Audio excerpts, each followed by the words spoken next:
বিসমিল্লাহির রহমানির রহিম। সম্মানিত দেশবাসী, আপনারা ভালো করে জানেন আজকে বাংলার মাটিতে আওয়ামী বাকশালীরা সারা দেশে একসাথে এক তালে মার খেয়েছে। প্রথম আপনারা আছেন চট্টগ্রাম বন্দর সিটে। চট্টগ্রাম বন্দর সিটে এমন কোনো ঘোলে নাই আওয়ামী বাকশালের সরকারের কুত্তারা যে মার খায় নাই, তাও জুতার বাড়ি। সম্মানিত দেশবাসী, ঠিক একেবারে সিলেট জিন্দাবাজার অনেক ভয়াবহ মায়ের খেয়ে ফেলেছে আওয়ামী সন্ত্রাসীরা। তারপর আসেন আপনারা ফেনীতে যে ভয়াবহ মায়ের খেয়েছে, তারপর ঠিক একই দাপে নোয়াখালী মাইজদিতে সোনাপুর থেকে আগত হয়েছে জাতীয়তাবাদী দল এবং মাইজদি কোর্ট থেকে বিএনপি একসাথে তারা প্রতিবাদী মিছিল শুরু করেছিলেন। তখন আওয়ামী বাকশালেরা জাতীয়তাবাদীকে বাধা দিতে যায়। উত্তর সাইড থেকে যখন আসলো বাংলাদেশ জামাতে ইসলামী নেতৃবৃন্দ, একসাথে এমন মার খেয়েছে আপনার আওয়ামী বাকশালী সরকারের দালালদের কুকুরদের দাঁত ঠিক মতো ভেঙে দিয়েছে। পুলিশ আসার কারণে কোন রকম জানে বেঁচে গেল। সম্মানিত দেশবাসী, মগা আলমগীরের এলাকা যে জুতার বাড়ি হচ্ছে আজকে চাঁদপুরে, ওইগুলো আপনারা যদি দেখেন, দৃশ্য দেখলে আপনাদের খুশিতে বুক ভরে যাবে। আর কুমিল্লাতে অনেক জায়গাতে মার খেয়েছে। তারপর আপনার ঢাকাতে প্রতি ওলে গোলেতে মার খেয়েছে আওয়ামী সন্ত্রাসের বাকশাল দালালেরা। আজকে তারা বলতে চাইছে, ভাও ভাও করে অনেক দালালরা বলতে চাইছে এখন কেয়ারটেকার সরকারের দাবি মানে নেওয়ার মতো, তারা এরকম সুরে আসতে চেষ্টা করতেছে।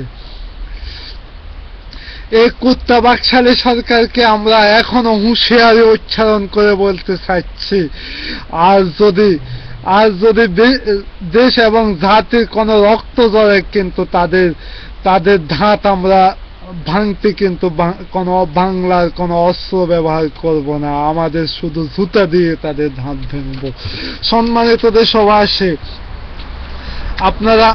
আপনারা জানেন তারা অনেক সুরে কথা বলতে চাইছে, কিন্তু তাদের সুর না। কিন্তু কুকুরকে কখনো বিশ্বাস করা যায় না, কুকুর যে কোনো মুহূর্তে কামড় দিতে পারে। আমরা আমাদের ন্যায্য দাবি আদায় করা পর্যন্ত আমরা মাঠ ছাড়ব না। আমাদের জাতীয়তাবাদী নেতৃবৃন্দর প্রতি আমি আহ্বান জানাচ্ছি। আমার নেতা জনাব মোহাম্মদ তারেক রহমান এই সকল কথা বলেছে, এটা আমার কথা নয়। সম্মানিত দেশবাসী, আরো বলতে যাচ্ছে, আজকে আমাদের সাথে অনেক পুলিশের লোক কথা বলেছে এবং আমাদেরকে অনেক গোয়েন্দা রিপোর্ট দিয়েছে, যাতে এখন সবাই নাকি আমাদের কাতারে আছে। আর আমরা লাঞ্ছিত হতে চাই না, আর আমরা অপমানিত হতে চাই না। আমরা এখন দেশ এবং জাতিকে গড়াতে চাই। সম্মানিত দেশবাসী, জনাব মোহাম্মদ তারেক রহমানের কোনো কথা আজকে বাংলার কোনো মিডিয়াতে প্রচার হচ্ছে না, কারণ তিনি হচ্ছেন বাংলার ভাগ।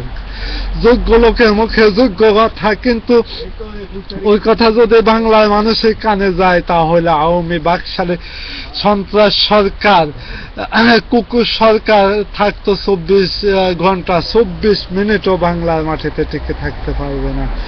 সম্মানিত দেশবাসী, আপনারা দেখতেছেন আজকে বিএনপি নেত্রী বেগম খালেদা জিয়া কি অবস্থায় দাঁড়িয়ে আছেন। যে কোনো মুহূর্তে আওয়ামী সন্ত্রাসী পুলিশ এবং ক্যাডার হাতে মরতে পারে, কিন্তু তিনি তার জীবনকে কোনো মূল্যায়ন করেন নাই। মূল্যায়ন করেছে আমাদেরকে, আমাদের প্রতিটা নাগরিককে। এই জন্য আমরা শুধু 3 নেতৃবৃন্দ এখন মাঠে আছি, কিন্তু আমাদের যারা এতদিন পর্যন্ত শুধু মিডিয়াতে ছবি উঠাইছেন, কিন্তু তাদেরকে এখন মাঠে দেখা যায় না। সম্মানিত দেশবাসী, আরো অনেক কথা বলতে চাই, আর আর আর কত এই নেত্রীর দিকে তাকিয়ে, আমরা মায়ের দিকে তাকিয়ে দেশ এবং জাতিকে গড়ার জন্য স্বপ্ন দেখি। এই নেত্রী আমাদেরকে মায়ের মতো ভালোবেসেছেন। তার প্রমাণ বিজ্ঞান প্রযুক্তি বিশ্ববিদ্যালয় দিয়ে আমাদেরকে বিশ্ব মানব হিসাবে পরিচিত করেছেন। সম্মানিত দেশবাসী, দেশ এবং জাতিকে রক্ষার জন্য আজকে আমরা আগামী দিন যতদিন পর্যন্ত এই জাতিকে আমরা পুরোপুরি উদ্ধার না করতে পারবো, ততদিন পর্যন্ত আমরা মাঠ ছাড়ব না। এটা আমার নেতা জনাব মোহাম্মদ তারেক রহমানের নির্দেশ। আপনারা সবাই হাতে হাত মিলে, কাঁধে কাঁধ মিলে কাজ করুন, দেশকে বাঁচান, মাটিকে বাঁচান। এবং আর আওয়ামী বাকশালে কুকুররা এখন ভাউ ভাউ করতেছে, কিন্তু তাদের মুখে জলতঙ্ক রোগের মতো লালা আসি গেছে। যখন লালা আসি যায়, কিন্তু তখন আর জলতঙ্ক রোগে বাঁচে না। সম্মানিত দেশবাসী, তাদের মরণ এখন অতি শীঘ্রই। তাদেরকে দেখার জন্য আমরা কিছুদিনের মধ্যে হয়তো পদ্মার পাড়ে যাইতে হবে, না হইলে জাদুঘরে যেতে হবে, না হইলে চিড়িয়াখানাতে যাইতে হবে। আওয়ামী সন্ত্রাসীদেরকে এই সকল জায়গা ছাড়া আর দেখা যাবে না। সম্মানিত দেশবাসী, এই বলে আজকের মতো বিদায় নিচ্ছে। দেশকে বাঁচান, মানুষকে বাঁচান। যেখানে আওয়ামী লীগ সেখানে জুতা, যেখানে কুকুর সেখানে মুগুর, যেখানে সন্ত্রাস সেখানে জুতা। সম্মানিত দেশবাসী, এই বলে আজকের মতো বিদায় নিচ্ছে। খোদা হাফেজ। খালেদা জিয়া জিন্দাবাদ, তারেক রহমান জিন্দাবাদ, শহীদ জিয়া অমর হোক। খোদা হাফেজ।